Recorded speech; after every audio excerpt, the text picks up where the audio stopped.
The House of Mystery presents Inside Writing, the radio show where authors discuss their writing process in all genres.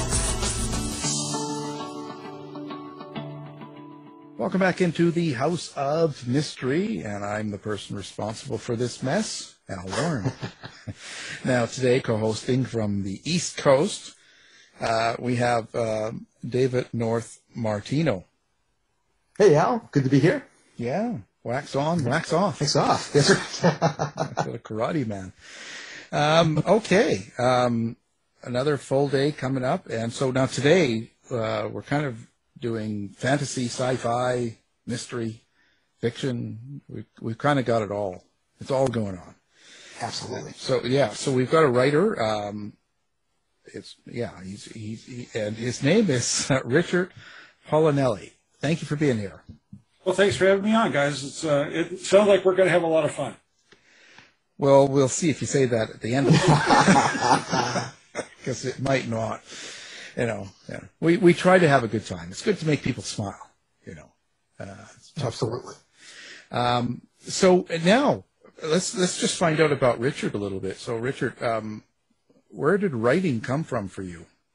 It seems to be something that I always did, even when I was a kid. I tell the story when people ask. My dad's drilling business, we were all over the western United States. So a majority of my time was spent in the backseat of a car going to wherever the next location was. And, when you've got 1 or 2 day drives in the backseat of the car, you got to come up with stuff to do. So I always had a notebook, and I was always writing these little stories. And it just kind of grew from that to where I decided one day while working on the drilling rig when I got actually knocked off the mast and on the way down decided it was time to get serious about my writing career and get away from this before it killed me. So I got into freelance writing at that point. And it's just kind of, ever since that day in 1983, it's just, the next step always seems to present itself in my writing career, and I've just kind of gone from freelance to working for newspapers to, now at this stage of my life, I'm writing novels. Sort of like my life, but my dad kept me in the trunk. There were times when I think my dad was ready to put me in the trunk, but Yeah. I just stepped in the trunk. It was fine. It was just I couldn't see to write. So yeah, see, that would be the problem. Yeah, but so you kind of had this writing ability in a little bit in your younger and stuff. But what was the point, or what was the thing that turned you? How do I say this? There's a certain amount of confidence that comes when you actually are going to try and publish something you write. And that's not easy to come by. So what is it that, give you confidence to actually think, okay, I can sell this? Oddly enough, it was a rejection letter I got, and it was a very not nicely worded rejection letter at that, but it gave me the motivation. It was the kind of the kick in the butt, if you will. I had written a short story. I submitted it. The rejection letter basically said I had committed a great offense against the English language and should never write another thing again. And for someone like me, that is like just waving the red flag at a bull, because that's just going to motivate me. And that was when I knew I could do this. No matter what the naysayer, no matter what this editor says, I can do this. And it was probably a good 5 years where I had that letter pinned above my desk. And at the time I was using a typewriter and eventually got to a computer, but that letter stayed up there. And every day, that's how I started my day, was reading that and deciding all over again I was going to prove that one person wrong. And so I knew I could do it, and that was the thing. Was going to make sure that I was going to see it through. And I think it was when, as far as being completely confident that I could do this, it was when I got hired to work as a sports writer for the Independent in New Mexico. Because that told me that, yeah, other people see what I do, and they know I can write. So that was when the letter came down, when I got that job. Did you hunt him down and kill him? No, it's funny because a few years later, that person's name came up in a conversation, and it triggered the memory of, hey, that's the person who wrote that letter. And I wasn't as irritated or as upset about it as I was back then. I mean, I remember the day I first read that letter, and steam coming out of the ears, lava flowing everywhere. But by the time I got that reminder, it was like, in a way, that person I should be thanking, because they kind of gave me the motivation I needed to do it. And it's kind of a strange way to get motivation, but I think I tell a lot of writers who are new, it's like, you're going to get the rejection letters, and some of them aren't going to be nice. Yeah. And I see so many people get a rejection letter and they quit. Don't do that. Don't take that way. Take it as your motivation, your goal is to say, no, I can do this no matter what this letter says, and keep doing it. So by the time that person's name came back up again, I was more grateful than angry at them, and unfortunately they had passed, so I didn't get a chance to tell them, hey, thank you for that kick in the butt I needed. Yeah. Yeah. Well, so that goes on to nowadays. There's so much social media out there, and you're exposed to everybody, and so that leaves it open to all sorts of reviews, or all sorts of opinions can come out, and they're not always real nice. No. What's your opinion on that? Like, how do you deal with reviews, good or bad, or do you even look at them, or are they important? Yeah, they are in a way, but you don't want to spend every hour of every day going back and looking at your reviews. And one measurement I use is 3 stars or higher. That's a good review. Even, if everybody wants to get all 5s, dream on. That's not going to happen. But if you get 3 stars or 4 stars or 5 stars, that's great. That means they liked it. The 3 stars liked it, the 4 stars really liked it, and the 5 stars loved it. So all 3 of those categories, those are great reviews to get. The 2 stars, I pay more attention to than the 1 stars, only because the 2 stars, it's usually, there was just something that didn't connect with the reader. And if you read the review, you can kind of glean where they're coming from. And every once in a while, you'll find a nugget that you can use for your next project. You can remember, hey, I did that, and this was the reaction it got, and I can see where it got that reaction, so let me do this a little different this time. And it helps to improve your writing. The 1 stars mostly, I found, are people who, you have posted something on your social media account somewhere, has absolutely nothing to do with the book, but by golly, they're going to teach you a lesson for posting that vile, evil thing you posted, and they'll go and they'll leave a 1-star review on the book. I'd say about 99.9% of your 1-star reviews you just ignore. Every once in a while you get one where someone just didn't like the book. It's going to happen. I wish Goodreads was better at policing some of these 1 stars, because some people go on, yeah, I never read this book. I have no idea what it's about, but I hate the author's guts, so here's a 1 star. That's not a legitimate review in my mind at all. And I wish Goodreads would do a little bit better job of policing that. Amazon, at least, you have to have bought, I think, $50 worth of merchandise before they'll let you review. So at least you've got skin in the game, and they will indicate whether the person has actually bought the book or not. You'll see verified purchase, or you won't. And that kind of gives other people who are coming along and read those reviews a little bit of a guide. They can say, okay, that person didn't buy the book. They may or may not have read the book. I'm going to go look at these verified purchase reviews and base my judgment on whether or not I'm going to buy this book based on those. So, the reviews are good. They have some downsides. And you have to kind of balance it out and not put too much stock in the good ones, and don't put too much stock in the bad ones. and just keep that balance. And I think that's the best approach for any writer. Absolutely. Do you find that your sports writing career with deadlines and such has made you a more efficient storyteller and writer? In a way, because I'm a co-host on a show called The Writer's Block. And one of the questions we ask writers is how do you deal with writer's block?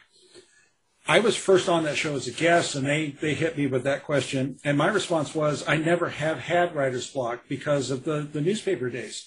You couldn't have a day where you showed up at work and you couldn't write, because you were expected to generate 2 to 3 stories, 1 to 3,000 words every day. So you couldn't sit there and go, boss, I can't think of anything to type. I'm done. You would be replaced by somebody who can come in and get the job done. So that has helped in setting deadlines, meeting deadlines, and not getting bogged down in things and actually sitting down and producing. But isn't there a difference in the writing? Oh yeah. I mean, it's a completely different approach when you're sitting down to report on, and not just for sports, even hard news, because you're there to tell the reader what happened, who it happened to, why it happened, where it happened, when it happened, and what the aftermath or what's going to happen coming out of this going forward. And it's the same with sports. You're just basically telling them who won the game, what were some of the key highlights, some of the key stats, some reaction from some of the coaches and players. So you have to gather the information and accurately report it in your story. With fiction writing, you don't. You get to, within certain limits, you get to do whatever you want because you said so in the story.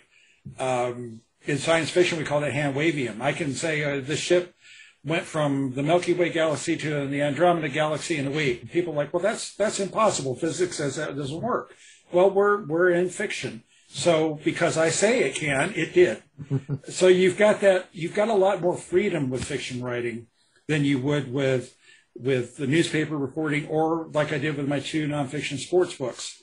With those, that was another different approach, even from the news writing and from the fiction writing, because you're going back in the past and gathering up the information and trying to put it in such a way that the reader will be entertained and informed and want to keep reading all the way through.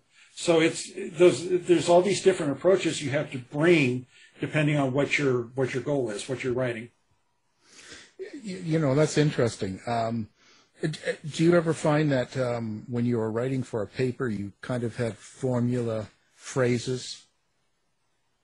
We actually had some phrases that were no-nos that you couldn't use because they were too cliche. You didn't want to get stuck in that 1920s sports writer, speak. So I never did. I don't know I can't really speak for other sports writers, but I always tried to come at it, each game or each story assignment, with me as blank a canvas as I could be, and just observe what's happening and record, or start talking with the subject of the interview and kind of let the interview lead us where we're going.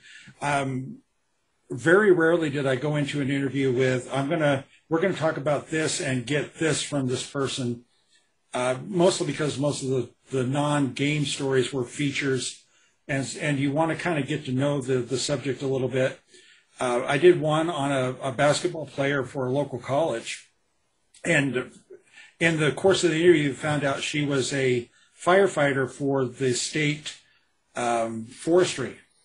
And so that completely changed where the interview went, probably completely changed how the story was going to go, because I kind of focused on, she fights fires during the day, but on the basketball court, she's ice.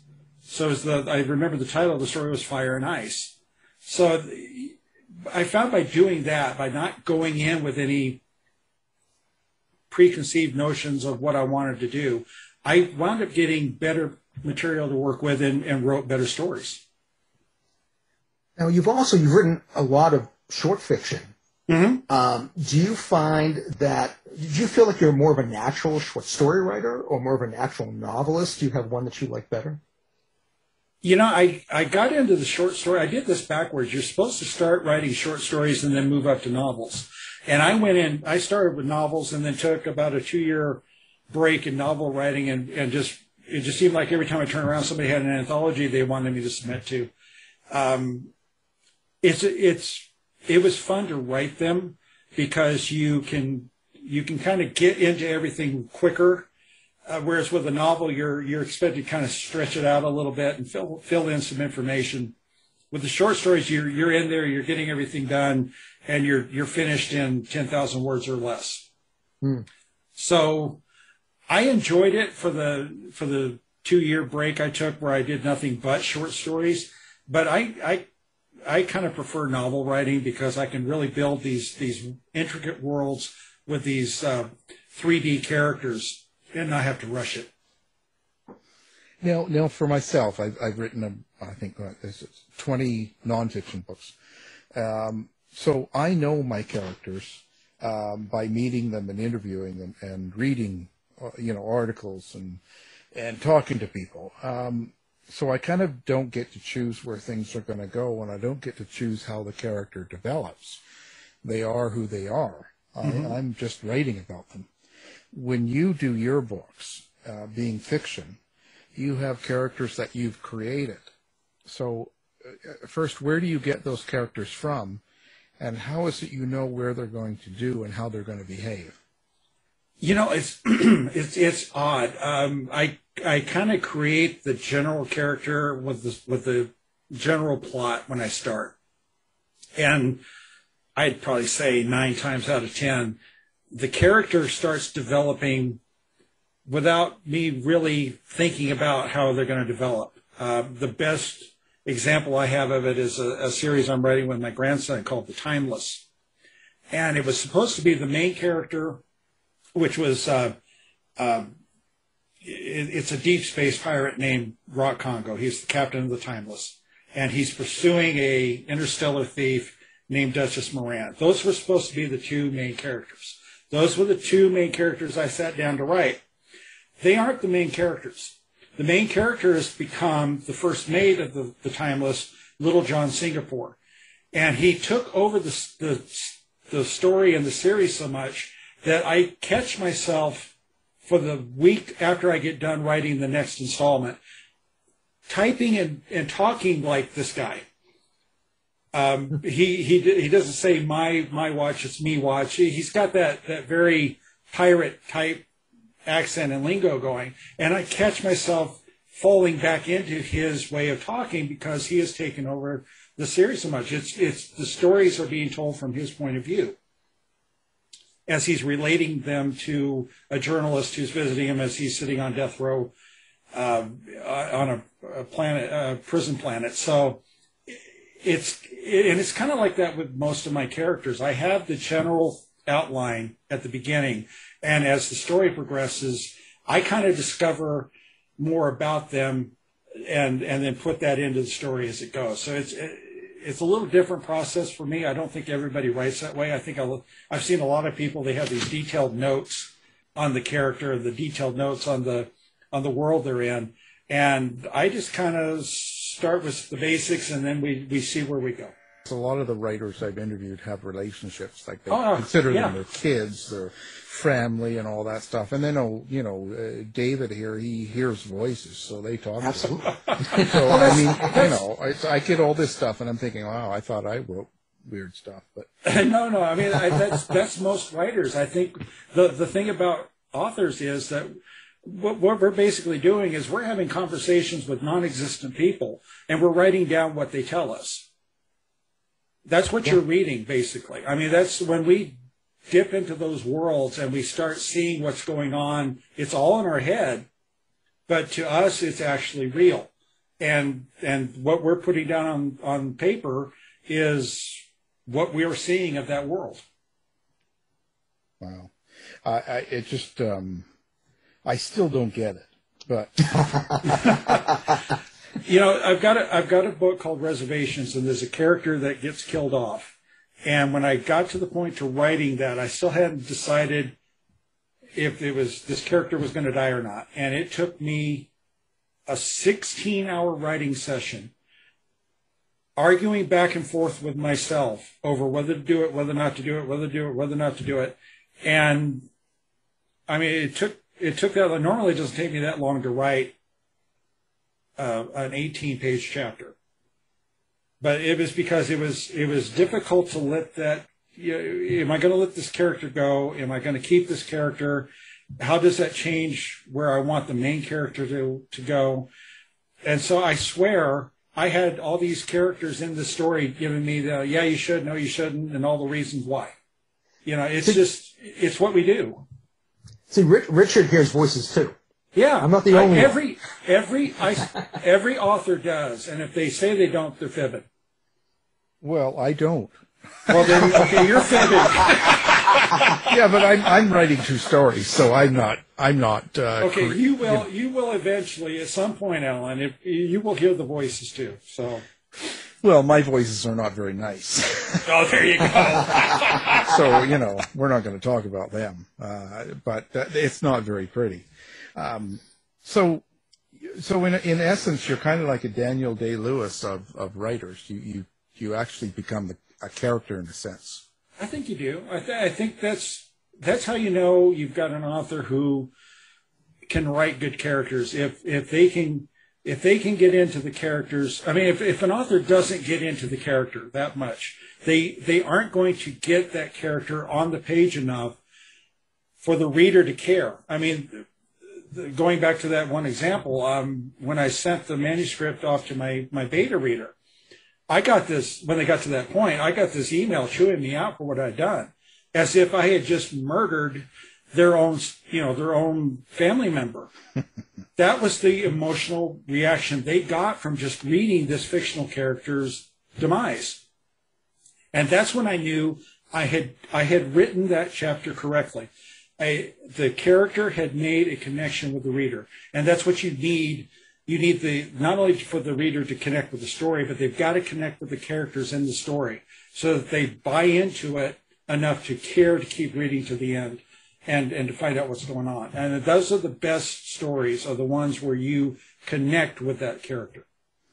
But when you are, now this might be wrong, but the way I see it is then if you're kind of Daniel Day-Lewis and you're being inside the character, and writing, you're also putting yourself into it.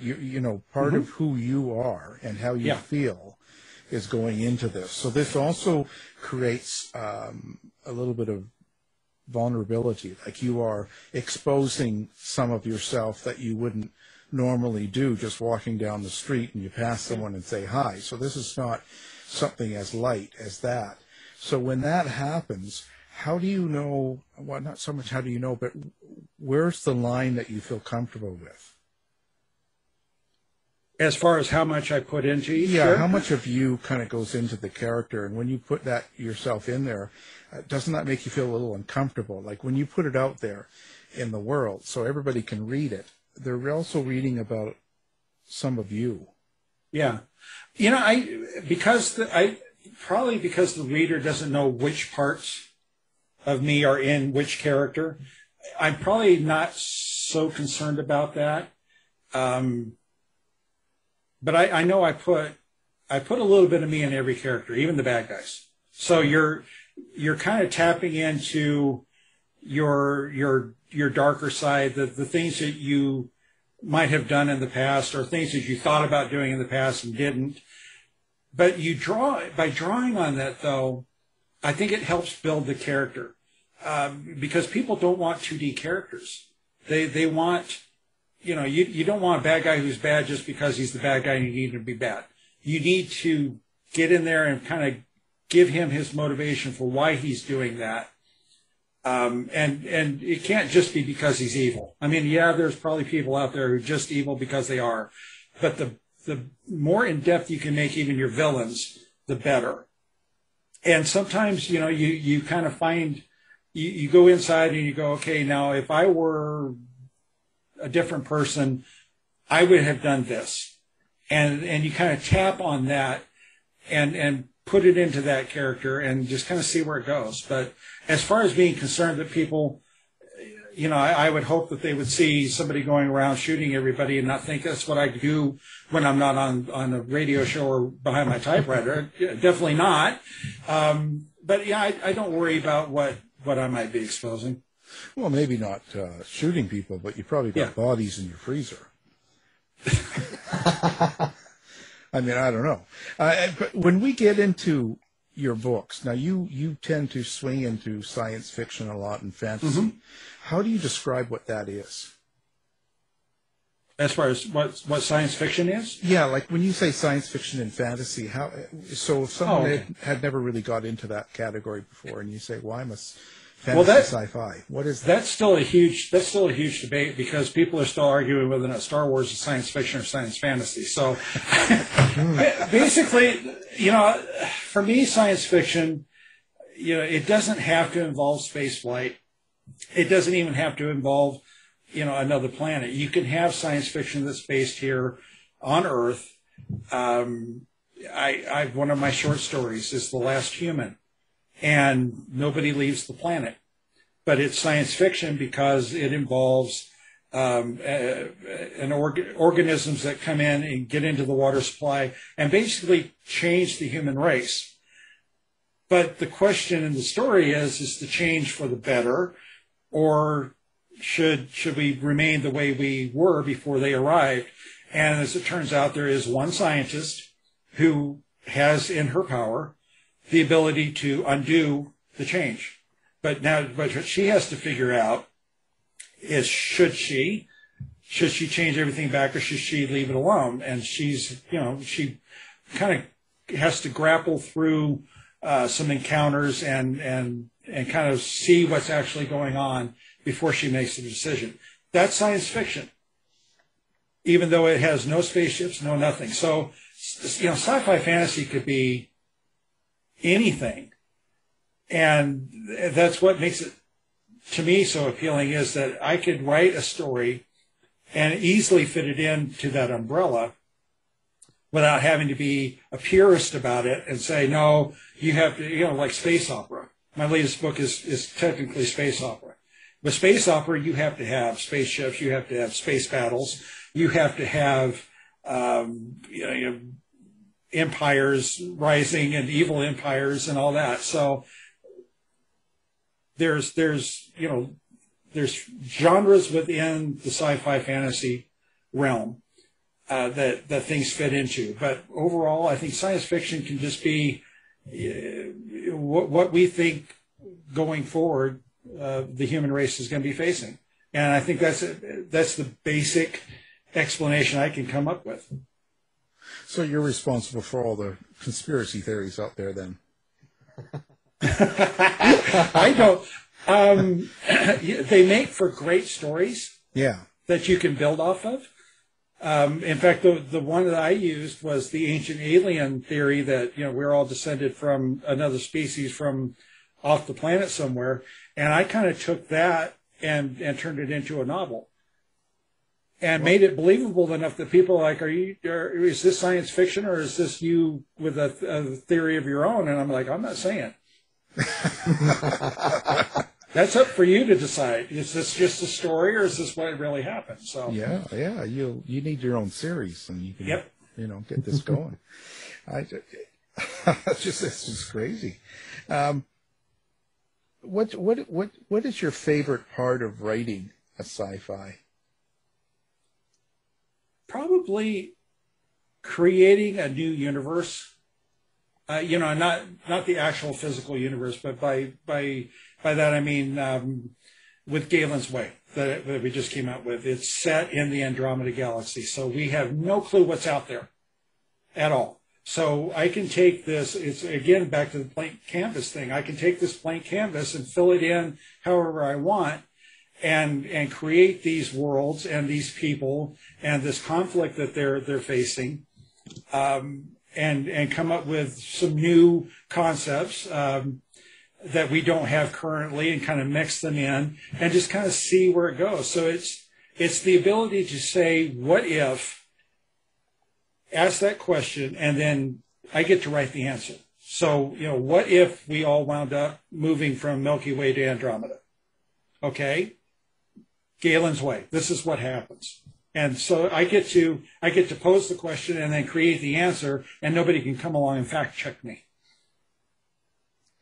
I know with science fiction, not all science fiction deals with technology, but I was just wondering with the fast pace of technology, with some of, whether your stories or novels, do you find it more difficult with the fast pace of technology today in creating stories?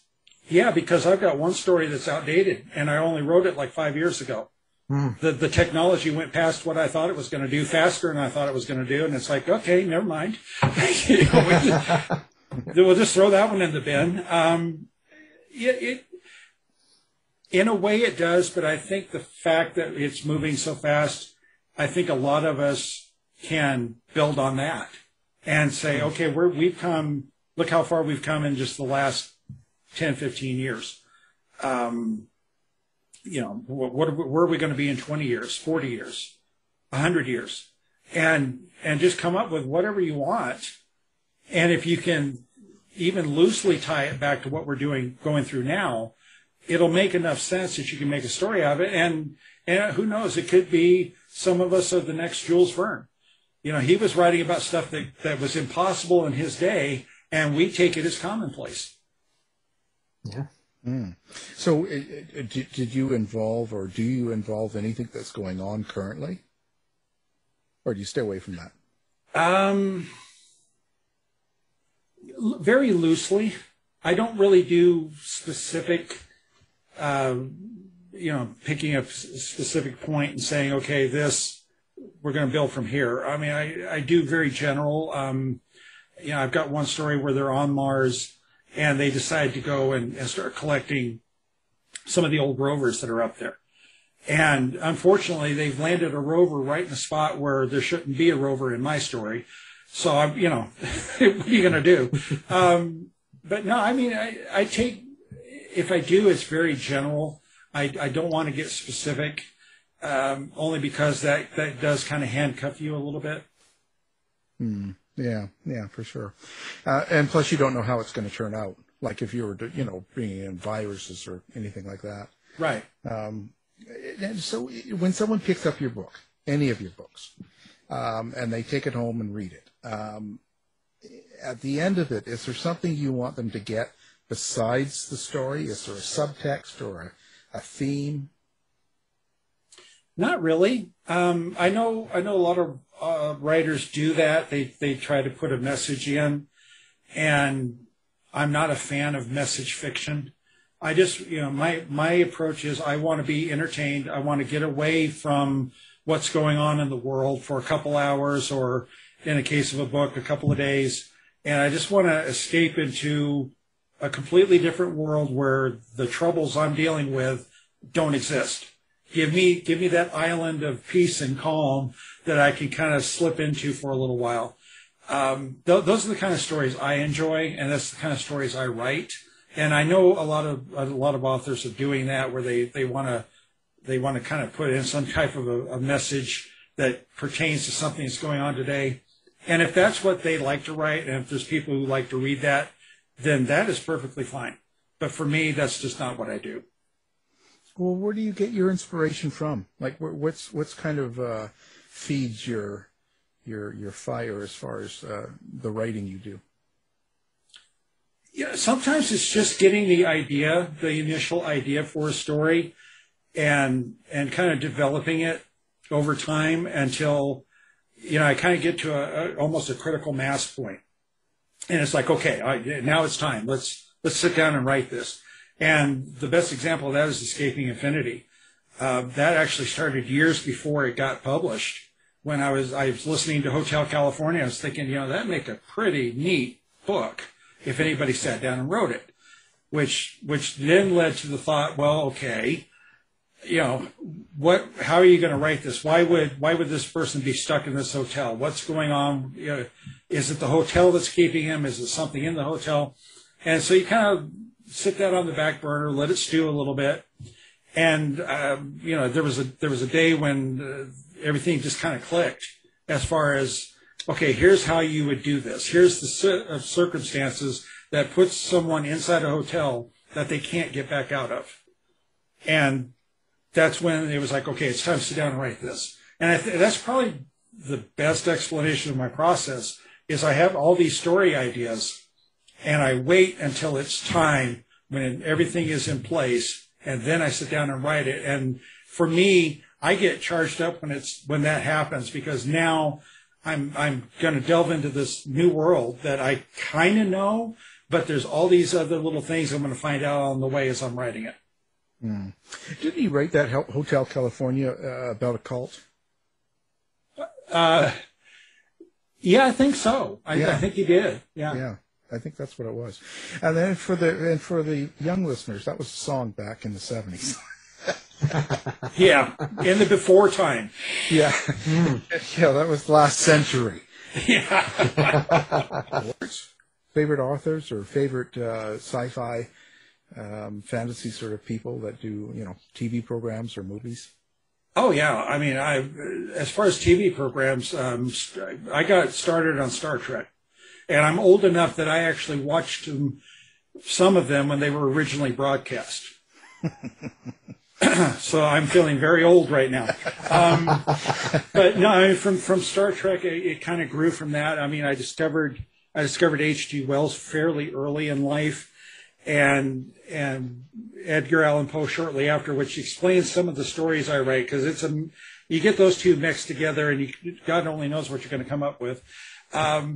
So for the classics, yeah, Wells and Poe.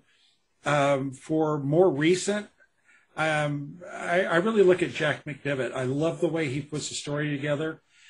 In fact, I kind of credit him when I was getting ready to retire from newspapers for giving me kind of the inspiration that I could, at my age, walk away from one career and get back into fiction writing and try to make a go of it as a novelist. Because he's older than I am, obviously, but he was the same age when he retired and started writing his books that I was at the time I retired.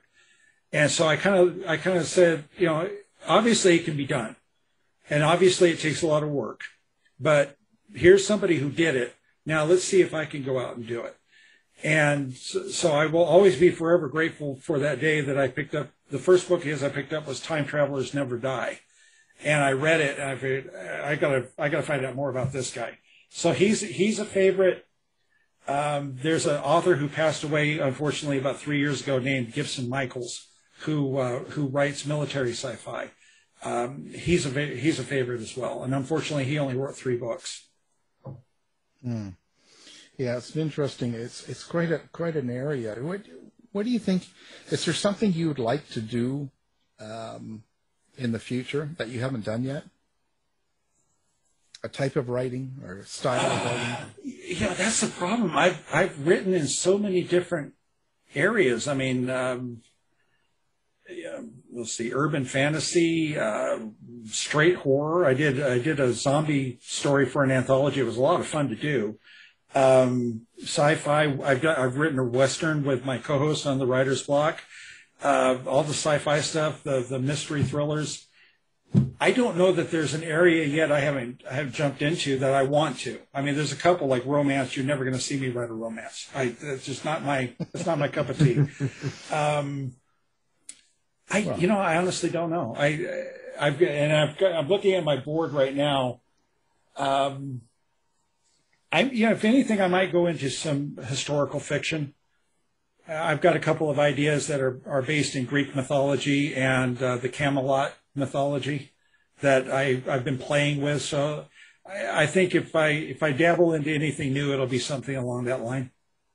Yeah, quite the.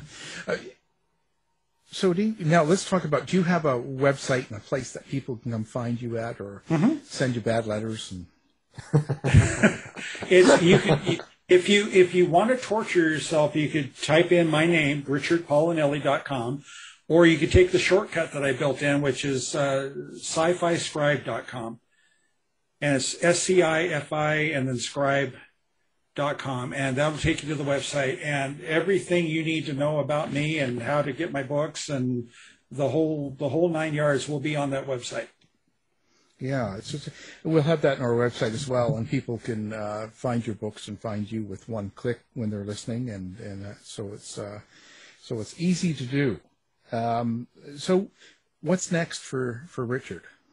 Well, Galen's Way was actually the first book in the Starquest saga, and I say saga because it's going to be multiple authors writing under the Starquest umbrella. John C. Wright created this universe. He's got 4 books that he's trying to get out by the end of this year or early next year. I have, because he invited me to join in on this, I now have 7 more books laid out in Starquest. There are 2 other authors I know of who are writing in Starquest. So we are hoping within a few years that people can look into this, and they will have at least a dozen, if not more, Starquest stories. So that's kind of becoming the focus for me. I've got a couple of standalones. I'm doing a sequel to Escaping Infinity. I'm doing the 4th Del Rio book. And I've got one other book that I'm going to try to get out before this year ends. But then after that, it's all Starquest. So I'm basically going to stay in sci-fi for a while. How is it writing with other writers, like in that sort of the way you're doing it? Well, it's fun because John set it up where he had a Bible he wrote first, and it was like, I think it's 100 pages, and you have to study this thing to know what he has in mind, because it not only encompasses the human race being transplanted from Milky Way Galaxy to Andromeda, it lays out what he calls ages. There's 12 ages of recorded history for mankind in Andromeda. And he breaks down each age, what happens in each age, where the human race is in each age. They don't encounter any other species in Andromeda till I think the 5th or 6th age.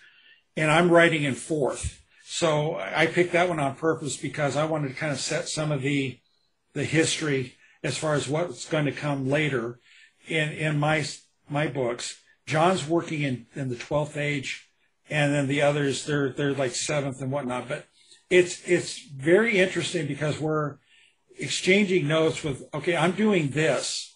So when you get to your book at this point, you might want to do this, or somebody will say, hey, look, I'm writing this, so make sure you don't do this in yours. We have one where the writer in 7th age wants to hide something on Earth. And so I've set it up in 4th age that when the human race was transplanted, the Earth, the Sun, and the Moon were transplanted somewhere else, so that he would have he would be set up for the lost Earth that's hiding something that people are seeking. And so it's nice to work those little details out, because when all the books are out, they're all going to interconnect, even though we are writing, millions of years apart and completely different situations. So it's a challenge, but it's an exciting challenge, and I love being challenged when I'm writing. Yeah, that's pretty fascinating, because even when you write your own series or your own, group of books, you kind of have to know what happened in order to kind of keep moving forward, right? You can't be surprised. So that would be pretty that would be really time consuming, I would think. Yeah, well, it's nice that we're communicating as much as we are to make sure, and we do have a central editor who is doing a great job of keeping us all on track and pointing out, okay, you can't do that because this happens. So, and then she'll come up with suggestions on how to rewrite so that you can still do what you want, but it'll still connect to the later story. And we had that come up basically when I was talking about the pre-migration times. I had mentioned something. She goes, well, that's not going to be accurate when we get to 12th age. So it's just a quick rewrite. So it's nice having that one person in the middle who's going to be able to be the kind of the gatekeeper, for lack of a better word, to make sure that the continuity is there. Yeah, it sounds pretty interesting. Have you ever written with just another person, like do a co-write of a book? Yes, yeah. It's called The Last Lonely Trail, and it was co-written with Jim Christina. It's a Western. He's a Western writer, and I always wanted to do a Western, and I had this thought. And so we were chatting one day as we were heading in for the show, and that discussion just kind of blossomed into us deciding we were going to write this book. And it's fun. It's funny that nobody can tell which chapters I wrote, which chapters Jim wrote. And that's the way we were hoping to have it come out, that you couldn't tell who was writing where, that we meshed the style together. And it worked pretty easily. I thought it would be a little harder to do, but it was a lot of fun to do. Yeah. Well, I would imagine you have to have some sort of connection with the person too, right? Yeah, it helps to get along, yeah. Yeah. Well, get along or either hate each other, right? But Yeah. There's got to be that passion either way, right? That kind of hate or pretty interesting. So what's your advice for a new writer? Just, keep writing, as much as you can, as often as you can. Don't let the negative feedback that you're going to get, and you're going to get it. You're going to get people who are mean just to be mean. You're going to have people who are somewhat jealous because they can't create something. They can't write like you can, so they're going to take shots. That's human nature. Don't let them get you down, and don't quit. If this is what you want to do, do it, and just keep working at it and keep improving.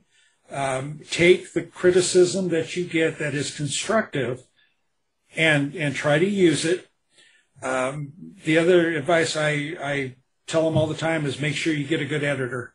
Do not try to write your own stuff and edit your own stuff, because it's not going to work. You already know how the story goes. Your brain's going to fill in the gaps that are there in your manuscript.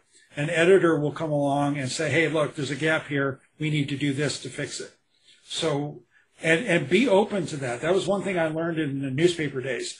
The editor is not your enemy. The editor is your friend. And if you work together with your editor, you're going to come out with a much better manuscript at the end of the process. Yeah, they're just trying to make it a better book. Right? Yeah. I mean, they're not cutting you down. They're trying to make it better. So what do you think of the new publishing world? How do you like it with Amazon and the way things are now? A lot of people self-publishing and all that. What do you think of this whole new thing? Yeah, when I started, I was traditionally published. The first 2 novels I did were traditionally published.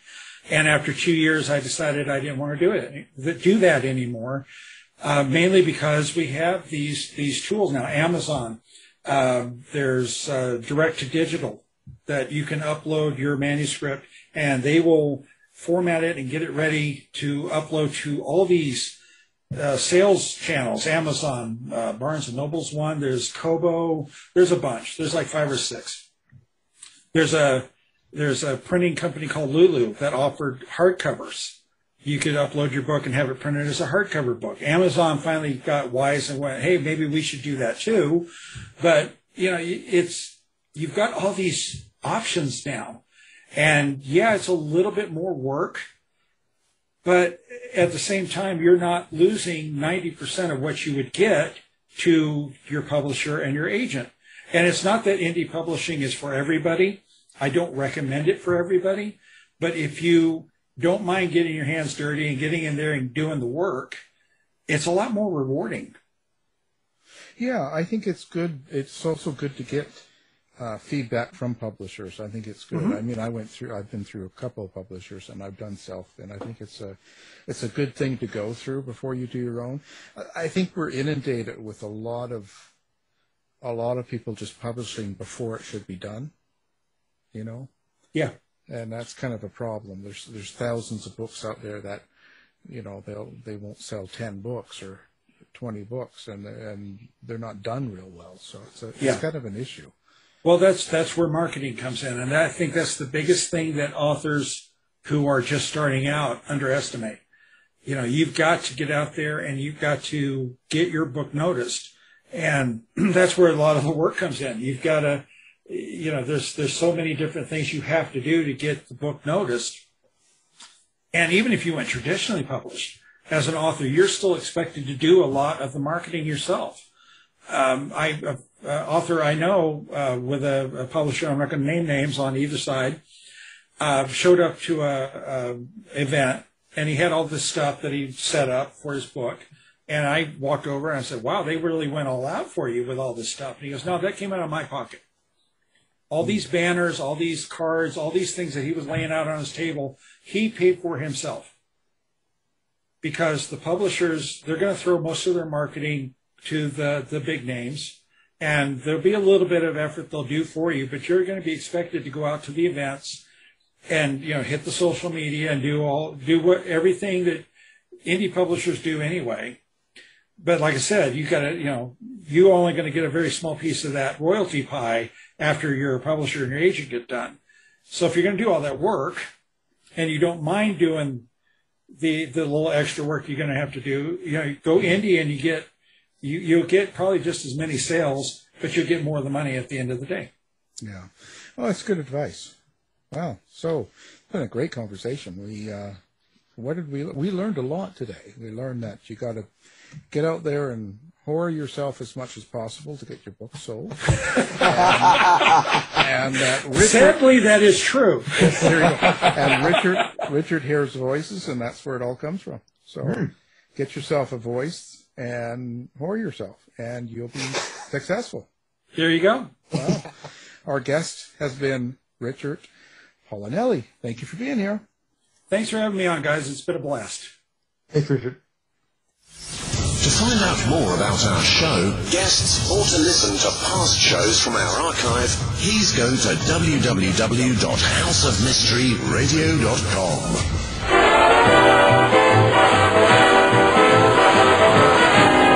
The mission has been completed. The end! By George, he's got it! It is the end! I'll see you. If you're lying to me, I'll be back.